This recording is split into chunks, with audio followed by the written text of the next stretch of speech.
Hello everyone, आज है 11 अगस्त और आज इस वीडियो में हम बात करेंगे जोमेटो के बारे में।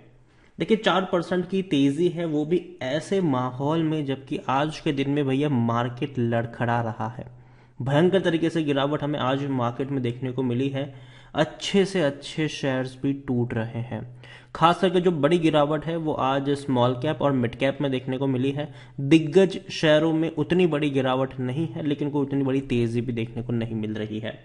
लेकिन ऐसे में जोमेटो 4.5% की तेजी लेकर बैठा है, वो भी तब जब कल इसके जो रिजल्ट आए थे वो उतने अच्छे भी नहीं थे।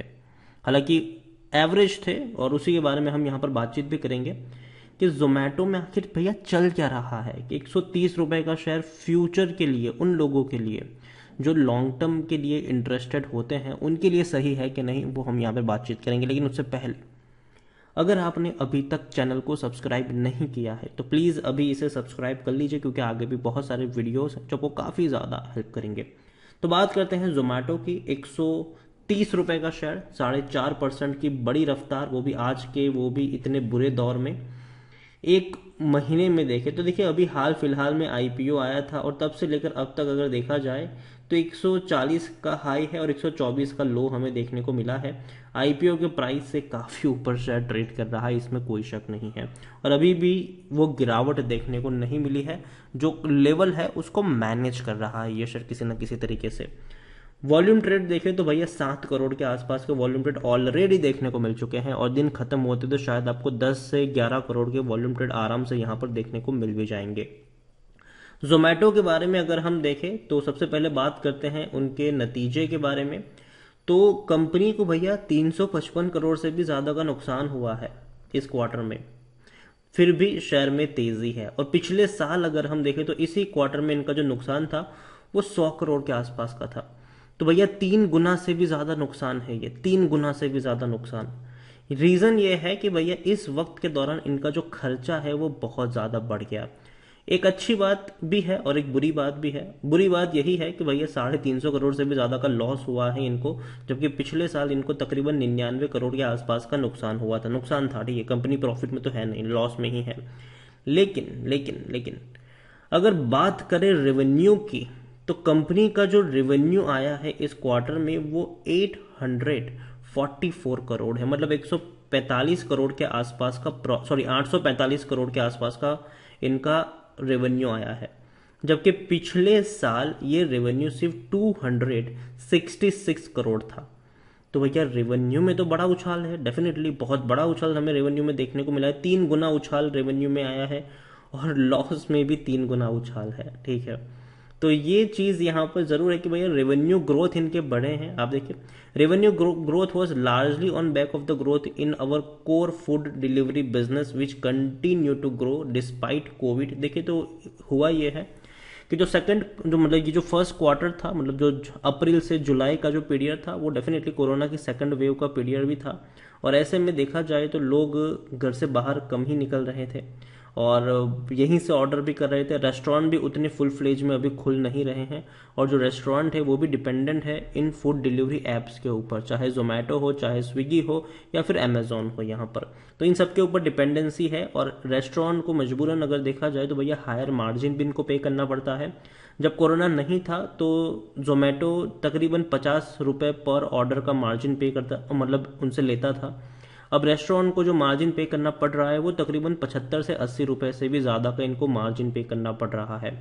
तो कहीं ना कहीं रेस्टोरेंट को ये मजबूरी में पे करने पड़ते हैं, क्योंकि भीड़ तो भैया रेस्टोरेंट में आने से रही अभी के वक्त में।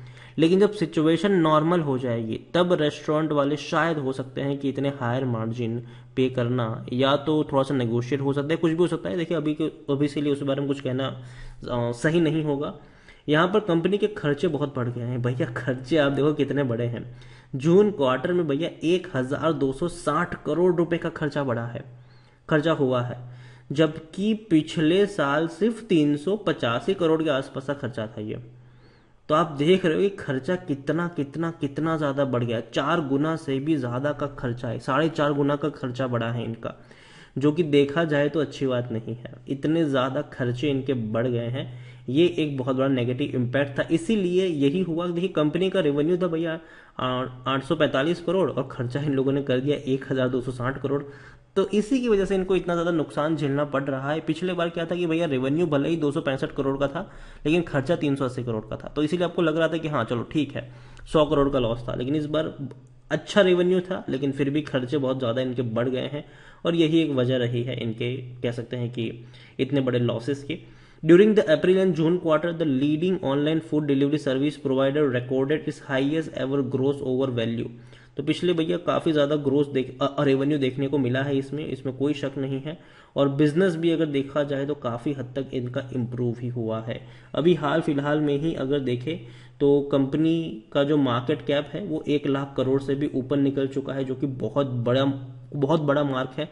अच्छी अच्छी फंडामेंटली स्ट्रांग कंपनियों का भी इतना बड़ा मार्केट कैप नहीं होता है। आईपीओ इनका जो आया है 9,375 करोड़ का। उसके बाद अगर देखें तो और भी कई सारी कंपनीज है जो भैया अपना आईपीओ लेकर आने वाली है, जिसमें पेटीएम ने फाइल कर दिया है, फ्लिपकार्ट और ओला भी भैया लाइन में लगे हुए हैं, उनके भी आईपीओ आपको देखने को मिले, स्टार्टअप्स के आईपीओ आपको देखने को मिलेंगे। और जोमेटो ने एक शुरुआत करी है भैया, जो कि बहुत अच्छी बात है कि स्टार्टअप्स भैया अब लिस्टिंग हो रही है। तो जोमेटो को इसके लिए डेफिनेटली सैल्यूट तो बनता है कि भैया अच्छी शुरुआत करी इन्होंने, और अभी भी अपने शेयर प्राइस को गिरने नहीं दिया है। लेकिन टेक्निकल रेटिंग अच्छी नहीं है इनकी, ठीक है, गिरावट कभी भी यहाँ पर आ सकती है। इतना ही नहीं, अगर देखें तो according to Moneycontrol user 49% लोग खरीदने की सलाह दे रहे हैं, 44% लोग बेचने की बात कर रहे हैं, जो कि भैया बहुत बड़ा परसेंटेज यहाँ पर देखने को मिलता है कंपेयर टू बाकी शेयर्स। अगर देखें तो 7% लोग होल्ड करने की नसीहत दे रहे हैं। देखिए जोमेटो की दिक्कत क्या है पता है, रेवेन्यू भले ही इनके बहुत बहुत बहुत तेजी से बढ़ गए हो, ठीक है, अच्छी खासी तेजी से इनके रेवेन्यू बढ़े, इसमें कोई शक नहीं है, लेकिन उसका जो फायदा है वो प्रॉफिट में नहीं दिख रहा है। बड़े बड़े लॉसेस है प्रॉफिट में, काफ़ी बड़े लॉसेस है ये।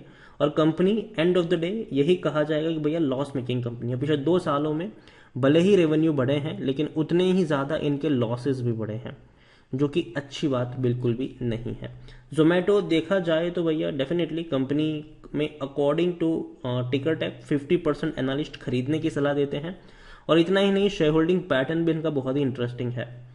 शेयर होल्डिंग पैटर्न अगर आप देखें तो भैया प्रमोटर तो है ही नहीं यहाँ पर, ठीक है, 3.01% की होल्डिंग म्यूचुअल फंड के पास है, 0.78% की होल्डिंग डोमेस्टिक इंस्टीट्यूशन है, 8.81% की होल्डिंग है फॉरेन वालों के पास। अब अदर पार्टीज के पास 85% की होल्डिंग है, रिटेल वालों के पास भी सिर्फ 2% की होल्डिंग है, ज़्यादा नहीं है, तो ठीक है। तो अदर पार्टीज के पास 85% की होल्डिंग है, फॉरेन वालों के पास 8% की होल्डिंग है, म्यूचुअल वालों के पास 3% की होल्डिंग है। और ये वो हो गए जो भैया शेयर बेचेंगे नहीं, ठीक है, ये शेयर बेचते नहीं है। डोमेस्टिक वाले भी बेचेंगे नहीं, रिटेल वाले में मुश्किल से 2% की होल्डिंग है।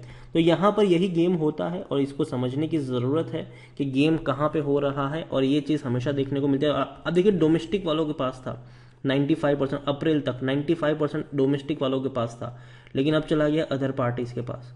और यहीं पर मुझे लग रहा है कि ये जो 85.20% की जो होल्डिंग है अदर पार्टीज के पास, फॉरेन वालों के पास इतनी सारी होल्डिंग है, म्यूचुअल फंड के पास इतनी सारी होल्डिंग है, तो भैया ये लोग तो अपना शेयर बेचेंगे नहीं, तो बाकी बचे इतने शेयर। और यहाँ पर भैया डेफिनेटली जब शॉर्टेज देखने को मिलती है तो प्राइसिंग बढ़ती हुई नजर आती है, और यहीं पर पूरा गेम अभी के लिए हो रहा है, जिसकी वजह से शेयर प्राइस में आपको इतनी बड़ी गिरावट देखने को नहीं मिल रही है। वरना जनरली होता ये है कि थोड़ी बहुत गिरावट आपको देखने को मिल जाती है, जब भी कोई आईपीओ आता है गिरावट देखने को मिलती है, और यहाँ पर वो चीज़ देखने को नहीं मिल रही है। और रीज़न ये नहीं कि फंडामेंटली स्ट्रांग है, फंडामेंटली जोमेटो उतना स्ट्रांग नहीं है। मैं बाकी आईपीओ के कंपेयर के साथ इनकी बातचीत करूँ तो देखिए कंपनी का जो मैं मान के चल रहा हूँ कि इनका जो रेवेन्यू अभी इतना अच्छा आ रहा है वो हमेशा के लिए नहीं रहेगा। रीज़न यह है कि मार्केट में कंपटीशन कई ज़्यादा है, स्विगी भी है, उसके अलावा अमेजॉन भी वही अपना फूड डिलीवरी को लेकर आ चुका है यहाँ पर। बीच में ऊबर भी आया था, लेकिन बाद में ऊबर अभी तो उतना एक्टिवली है नहीं। उसके अलावा अभी अगर हम देखें तो फूड पांडा भी बीच में था, लेकिन आपको पता है कि क्या हुआ उनका। उसके अलावा भी और भी कई सारे डिलीवरी प्लेटफॉर्म्स थे, लेकिन वो अब कहाँ है किसी को कुछ पता नहीं है। जोमेटो डेफिनेटली इन सबके सामने अच्छे से स्टैंड आउट कर ज़रूर गया है। लेकिन कब तक करेगा ये कहना मुश्किल है। देखिए मैं अपनी पर्सनली बात करूँ तो भैया कोरोना जैसे खत्म होगा धीरे धीरे जैसे रिलैक्सेशन होंगे, मैं जोमेटो से ज़्यादा प्रीफर करूँगा कि मैं रेस्टोरेंट में जाके खाना खाऊं। सबसे पहली बात तो लोग बाहर निकलने के लिए तरस रहे हैं, जो ऑर्डर्स हैं वो धीरे धीरे कम होते नजर आएंगे आपको जैसे जैसे सिचुएशन और ज़्यादा संभलेगी। तो ओवर मुझे लगता है कि जोमेटो मेरे हिसाब से मुझे महंगा लगता है ये शेयर, और इसीलिए मैं खरीदने की सलाह नहीं दे रहा हूँ। और पूरा जो गेम हो रहा है वो सिर्फ और सिर्फ 85% की जो इतनी बड़ी होल्डिंग अदर पार्टीज के पास है, फॉरेन वालों के पास है और म्यूचुअल फंड वालों के पास है, यहीं पर हो रही है। और मुझे नहीं लगता कि जोमेटो के शेयर को इतनी जल्दी गिरने दिया जाएगा। उसका रीज़न ये है कि बहुत सारे जो आईपीओज हैं खास करके स्टार्टअप्स के वो लाइंड अप है, वो आने वाले हैं। और अगर जोमेटो एक झटके में गिरता है तो भैया उनके ऊपर एक नेगेटिव इम्पैक्ट पड़ सकता है, और इसी की वजह से जोमेटो अभी भी टिका हुआ है। लेकिन जैसे ही कुछ स्टार्टअप्स के आईपीओ लिस्टिंग होना शुरू होंगे, याद रखें जोमेटो में आपको एक प्रॉफिट बुकिंग आती हुई नजर आ सकती है। तो मेरे हिसाब से जोमेटो 130 रुपये मैं कभी नहीं खरीदूंगा। मैं वेट करूँगा, अगर करूँगा कि ये 100 रुपये से नीचे, अगर 100 रुपये से नीचे मुझे ये मिले तो ही मैं यहाँ पर खरीदने की कोशिश करूँगा। लेकिन तब भी मैं एक बार फिर से इसके वैल्यूएशन को चेक करूँगा, अगर लगेगा कि हाँ अब ये सस्ता है तो ही खरीदूंगा, वरना 100 रुपये के ऊपर भी खरीदना मैं पसंद नहीं करूँगा अगर वैल्यूएशन तब भी इसके महंगे रहेंगे। वीडियो को यहीं पे एंड करूँगा। पसंद आया हो तो लाइक करो, शेयर करो, चैनल पर अगर पहली बार है तो प्लीज़ सब्सक्राइब करो। जोमेटो के बारे में आप क्या सोचते हैं वो भी आप मुझे कमेंट में लिख कर बता सकते हैं। Thank you.